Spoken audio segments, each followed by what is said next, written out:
ኻሊድ ቢን ወሊድ እድሜ ልኩን ምንም ሳይሰራ ሊያኖረው የሚችል ገንዘብ አባቱ ጋር ነበር ከአንድ ሥራ በስተቀር። እሱም ያንን ሥራ ይዞት ወደፊት ሄዶ የሙስሊሞች ኃይለኛና ጀግናው ጄኔራል ሆኖ ተገኘ።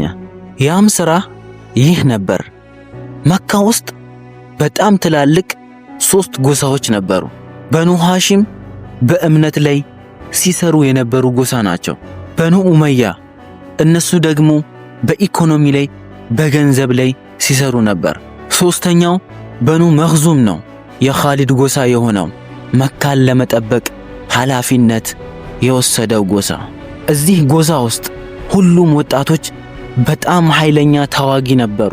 እነሱ ጋር በጣም ወሳኙ ሥራ ፈረሶችን አሰልጥኖ ለጦርነት ማዘጋጀትም ነበር። ለዚህ ነው ከኻሊድ የበለጠ የፈረሶችን ብቃት የፈረሶችን ችሎታ በሱ ልክ የሚያውቅ ሰው አልነበረም። ስለዚህ ነው ኻሊድ ቢን ወሊድ ፈረሱን ብቻ ይዞ እስከ ዛሬ ድረስ ያደረገውን ጦርነት ሲያሸንፍ የነበረው። ይህ ብቻ ሳይሆን ኻሊድ ቢን ወሊድ በወጣትነቱ ወደ ሮማን ኤምፓየር እየሄደ እዛ ሲመለከት ነበር። ኻሊድ ቢን ወሊድ የሮማን ኤምፓየርን ከተማዎች፣ የሮማንን ሀገር ትላልቅ ህንፃዎች እያየ በጣም ይገረም ነበር። ግን እሱ ይሄንን ነገር በፍጹም አላሰበም ነበር። አንድ ቀን ይሄን የሚያክል የሮማን ኤምፓየር ህዝብ የሱን ስም ሰምቶ እንደሚንቀጠቀጡለት። አሁን ኻሊድ ቢን ወሊድ በአባቱ ገንዘብ የተረጋጋ ህይወት እየኖረ ባለበት ሰዓት ላይ ይህ ሰዓት እንደዚህ አይነት ጊዜ ነበር።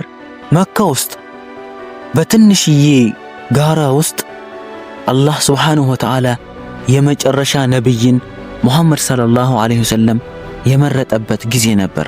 ከዚህ ጊዜ ጀምሮ ነው ዓለም ላይ በጣም ትልቅ ለውጥ እየመጣ የሄደው። ነብያችንም ሰለላሁ ዐለይሂ ወሰለም ሰዎችን መካ ውስጥ ወደ እስልምና መጥራት ጀመሩ። መጀመሪያ ላይ ድሃ የሆኑ ሰዎች ናቸው ወደ እስልምና እየመጡ የነበሩት። ግን አንድ ሰው እንደዚህ አይነት ሰው ነው መካ ውስጥ በጣም ሀብታም የሆነ ሰው ስለ ነብይና ሙሐመድ ሰለላሁ ዐለይሂ ወሰለም በደንብ የሚያውቅ በእስልምና በጣም እየተማረከ የመጣው ወሊድ ቢን ሙጊራ።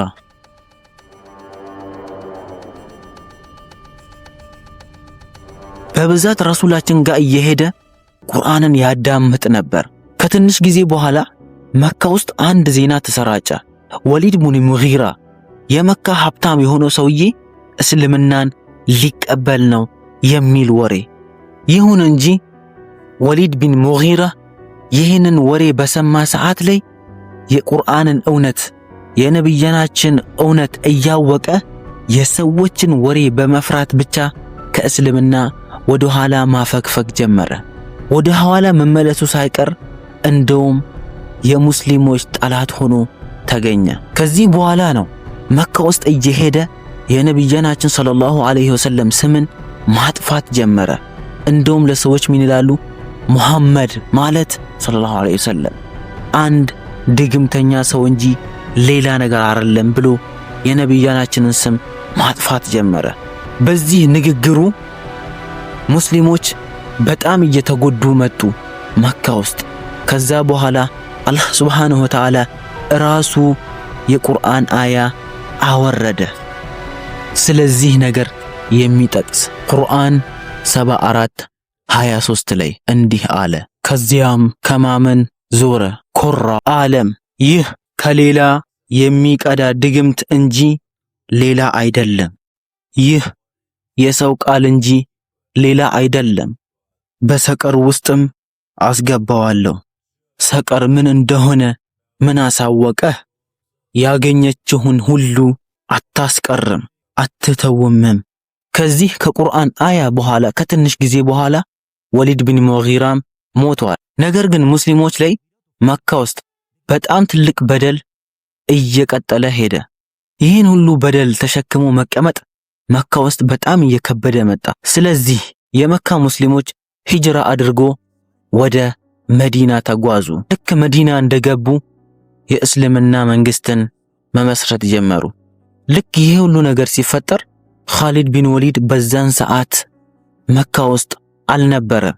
ልክ ከነበረበት ቦታ ሀጃውን ጨርሶ ወደ መካ ሲመለስ ልክ መካ እንደደረሰ በጣም ተገረመ። ሁሉ ነገር ተቀያይሮበት ነበር። የመካ ሰዎች ቤት ውስጥ በእያንዳንዱ ቤት ውስጥ የለቅሶ ቦታ ለቅሶ ነበር። ይሄ ነገር ደግሞ በጣም አስደነገጠው። ከዛ በኋላ ጠይቃቸው ምሬ ተፈጠረው ብሎ ሲጠይቃቸው እነሱም መለሱለት አንተ እዚህ ባልነበርክበት ሰዓት ላይ በመዲና ሰዎችና በመካ ሰዎች መካከል ኃይለኛ ጦርነት ተካሂዶ ነበር አሉት።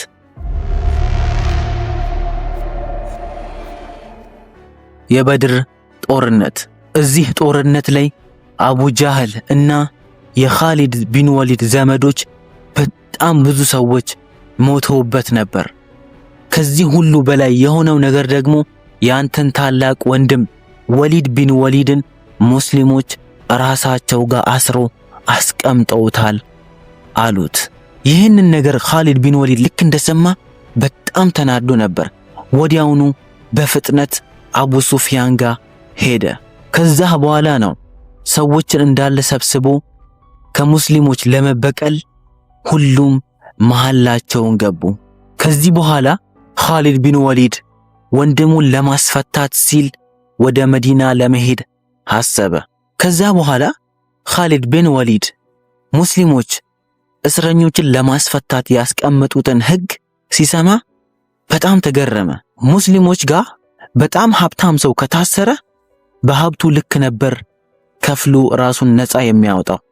ያሌለውም ሰው ደግሞ 10 ልጆችን መጻፍና ማንበብ ካስተማረ ራሱን ነፃ ያወጣል የሚል ሕግ አውጥቶ ነበር።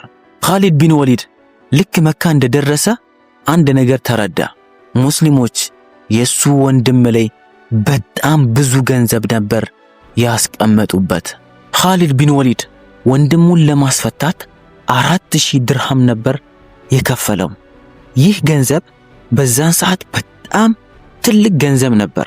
ሰዎች ሲሰሙት እንኳን ይደነግጡ ነበር። ነገር ግን ኻሊድ ቢን ወሊድ ጋር በጣም ትንሽዬ ገንዘብ ብቻ ነበረች። ከዛ በኋላ ኻሊድ ቢን ወሊድ ወንድሙን አስፈትቶት ወደ መካ መጓዝ ጀመረ። የሱ ሐሳብ ልክ መካ ሲደርስ የመካ ሰዎች በጣም በኃይለኛው በደስታ ይቀበሉኛል ብሎ አስቦ ነበር። ነገር ግን ወደ መካ ከወንድሙ ጋር በጉዞ ላይ በነበሩበት ሰዓት ላይ ምሽት አካባቢ ላይ ደክሟቸው ተኙ። ከዛ በኋላ ጠዋት ለመጓዝ ልክ ሲነሳ ወንድሙን አጠገቡ አላገኘውም ነበር። በጣም ደነገጠ።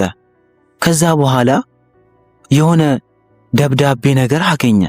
ያንን ደብዳቤ አንስቶ ማንበብ ጀመረ። ኻሊድ እኔ ላንተ ሳልነግርህ እስልምናን ለመቀበል ወደ መዲና እየተመለስኩ ነው። ምክንያቱም እኔ በህይወቴ ሁላ እንደ ነብዩ ሙሐመድ ሰለላሁ ዐለይሂ ወሰለም ሰው በህይወቴ አይቼ አላቅም። እኔ ከዚህ በፊት እስልምናን ያልተቀበልኩት ሰዎች መታሰርን ፈርቶ ለመፈታት ብሎ ነው እስልምናን የተቀበለው እንዳይሉኝ ነው።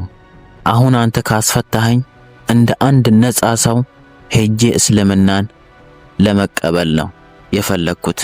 ኻሊድ ቢን ወሊድ ይህንን ደብዳቤ ካነበበ በኋላ ምንም ሊያደርግ አልቻለም። ወደ መካ ተመለሰ። ግን በውስጡ በጣም ንዴት ነበረበት። በተለይ ለጎሳው ለመበቀል ትልቅ ፍላጎት ነበረው።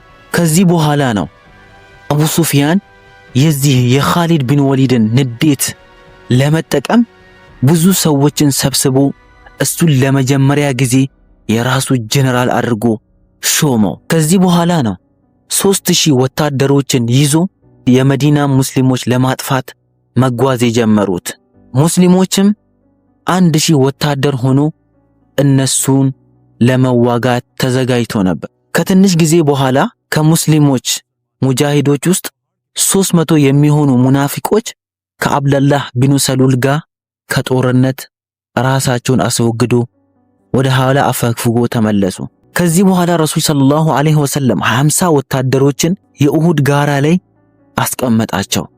እንዲህ የሚል ትእዛዝም ሰጣቸው፣ እኛ ሞተን እንኳን የኛን ሬሳ አሞራ ቢበላው እንኳን ብታዩ ከዛ ጋራ ላይ እንዳትወርዱ የሚል ትዕዛዝ ሰጧቸው። ኻሊድ ቢን ወሊድ ረሱል ሰለላሁ ዐለይሂ ወሰለም ተራራ ላይ ካስቀመጣቸው 50 ሰዎችን በጣም በትኩረት የነሱን እንቅስቃሴ እየጠበቀ ነበር። ረሱል ሰለላሁ ዐለይሂ ወሰለም ለነዛ 50 ወታደሮች ጥብቅ የሆነ ትዕዛዝ ሰጧቸው። እንዲህም አሏቸው፣ እኛ እንዳሸነፍን እንኳን ካያችሁ ከዛ ተራራ ላይ እንዳትወርዱ። እኛ ከተሸነፍን እንኳን ተሸንፈን የኛን ሬሳ አሞራ እየበላው እንኳን ብታዩ ከዛ ተራራ ላይ እንዳትወርዱ የሚል ማስጠንቀቂያ ሰጥቷቸው ነበር። ልክ ጦርነት እንደተጀመረ ሙስሊሞች ባላቸው ኃይል ጂሃድ ማድረግ ጀመሩ። ከዛ በኋላ የመካ ሙሽሪኮች ወደዚህ ወደዛ መሮጥ ጀመሩ። ይህ ነገር ሙስሊሞች በቀላሉ እንደሚያሸንፉ የሚያመለክት ነገር ነበር። ከዚህ በኋላ ሙሽሪኮች ወደ ኋላ ማፈግፈግ ጀመሩ። እንደውም ለማምለጥ ሙከራ ማድረግ ጀመሩ። የነሱ መሪ ሊደር የሆነው አቡ ሱፊያን እንኳን ፈረሱን ይዞ ማምለጥ ጀመረ።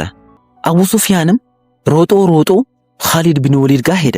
ከዛም እንዲህ አለው፣ አንተ እስከ መች ድረስ ነው እንደዚህ የምትቆመው? ለምንድነው የማትዋጋው አለው። ከዛ በኋላ ኻሊድ ቢን ወሊድ ምንም አልመለሰለትም። ምክንያቱም እነዛ 50 ረሱል ሰለላሁ ዐለይሂ ወሰለም ተራራ ላይ ያስቀመጣቸው ሰዎች እስካሉ ድረስ ይህንን ጦርነት ማሸነፍ የማይታሰብ ነገር እንደሆነ ያውቅ ነበር። በዚህ ሰዓት ነው ሙሽሪኮቹ ወደ ኋላ አፈግፍጎ የጦር ሜዳው እንኳን ባዶ ሆኖ ነበር። ይህንን የተመለከቱት 50 ረሱላችን ሰለላሁ ዐለይሂ ወሰለም ተራራ ላይ ያስቀመጣቸው ወታደሮች በቃ ሙስሊሞች አሁን አሸንፈዋል፣ ሜዳው እንኳን ባዶ ሆኗል፣ ምንም ነገር የለም ብሎ ከተራራው አንዳንድ ሰዎች መውረድ ጀመሩ። የረሱላችን ሰለላሁ ዐለይሂ ወሰለም ትዕዛዝን ጥሶት ማለት ነው። ይህንንም ያደረጉበት ምክንያት የጠላቶችን ገኒማ ወይም የነሱን ንብረት ለመውሰድ ሲሉ ነው። ኻሊድ ቢን ወሊድ ይህንን ነገር በትዕግስት እየጠበቀ ነበር። ልክ እነሱ እንደወረዱ አሁን ነው ጦርነት ውስጥ መግባት ያለብኝ ብሎ በፉል ስፒድ ወደፊት መገስገስ ጀመረ። ሰብስክራይብ